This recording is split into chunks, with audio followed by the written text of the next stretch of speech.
Hey everybody, it's Coffee with Mick, frank and honest discussion about whatever I want to talk about in the morning.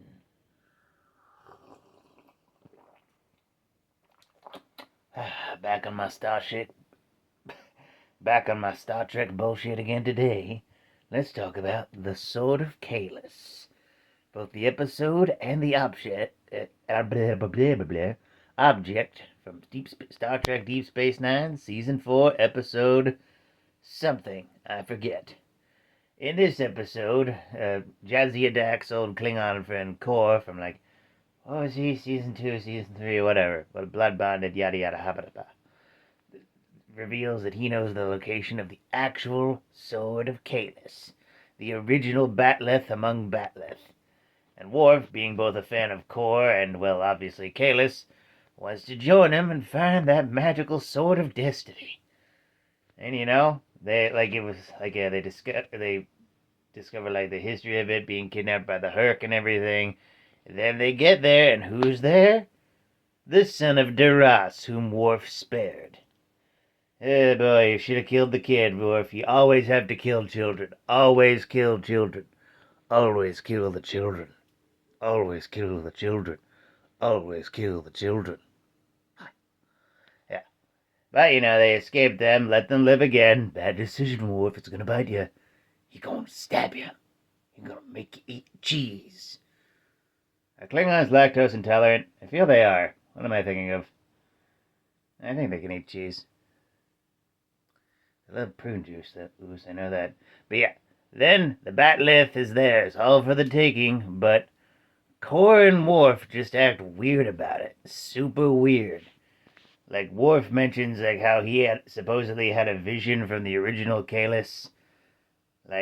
Told him to get the sword for himself, and then he gets obsessed with wanting it for himself, and then Kor wants it to, establish a power base for himself, because get back on top just for the sake of getting on top like a proper Klingon.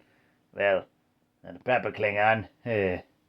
He's one of Curzon Dax's friends. How many of Curzon's friends are anything but proper. Yeah. And, fighting. Then they both realize that the sword is, too powerful a symbol for one Klingon to have and would cause a massive power disruption throughout the episode.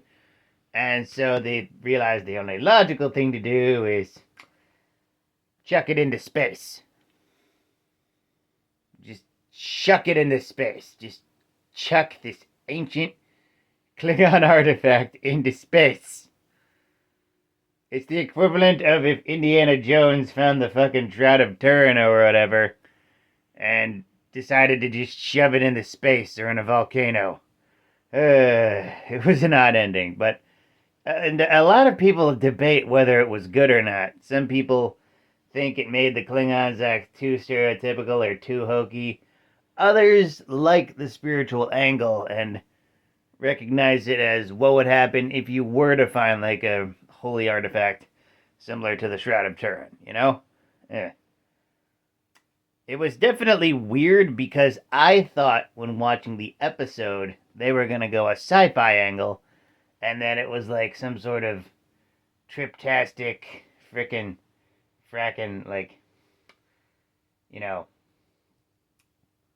shabba thing. A telepathic parasite or something, or telepathic parasite in the metal. The metal was made out of a psychic aura that made people desire it or something. One ring to rule them all type dealy. How you do? But yeah, no, they keep it mysterious and leave it up to interpretation for the viewer, and I like that at least. But still, it was kind of an awkward episode, primarily seeing Worf act so irrational towards it. Not as irrational as that one episode with Ryza.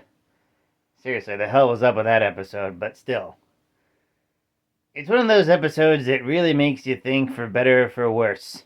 Yeah. It was definitely weird, and I'm definitely going to think about it from time to time, because it was it just kind of came out of nowhere. It was one of those Deep Space Nine Klingon eps that just went all over the place pretty much. Was it bad? Was it great? I'm not really sure to say, but It definitely left an impact. I hope it left an impact on you too, and I hope you have a morning.